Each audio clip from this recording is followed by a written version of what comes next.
سودا کے تو شاید خاص سے برسوں پہلے جب میں نے اپنا ماسٹرز مکمل کیا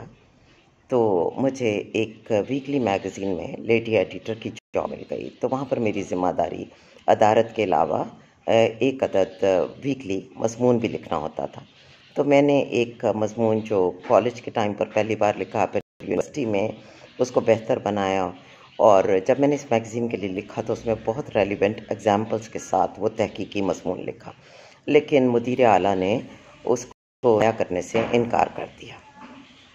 اور وجہ یہ تھی کہ وہ یہ کہہ رہے تھے کہ یہ ایک حماقت ہے کہ جو چیز ہم سوچ سکتے ہیں وہ ہم کر بھی سکتے ہیں۔ لیکن بیرونی دنیا میں بندہ کسی اچھے خیال، کسی یونیک آئیڈیا پر سوچتا ہے تو وہ مواقع دیتے ہیں کہ یس آپ کی یہ سوچ ہے، ہم اس سے اگلا سٹیپ اٹھاتے ہیں، اسے عملی صورت میں لانے کی طرف آگے بڑھیں گے۔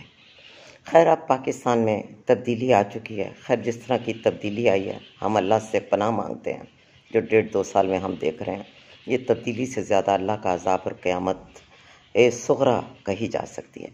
مگر جو بات یہاں پر آپ سے کہنی ہے وہ یہ کہ جب بھی کوئی نیا خیال، کوئی اچھوتا فکر آپ کے ذہن میں آئے تو پلیز آپ اس بات پر یقین رکھیں کہ وہ عملی صورت میں ڈھالا جا سکتا ہے، اور ایسا ہمیشہ سے ہوتا ہے اگر لوگ اپنے خیالات، اپنی سوچ، اپنے آئیڈیاز کو یوں ہی ڈبیوں میں بند کر کے رکھ دیں تو دنیا جو ترقی آج دیکھ رہی ہے، آرٹیفیشل انٹیلیجنس کا دور آ چکا ہے، ہم وہ نہ دیکھ پاتے۔ سو ہر وہ سوچ، ہر وہ خیال جو آپ کے ذہن میں آتا ہے، یقین رکھیے کہ وہ عملی صورت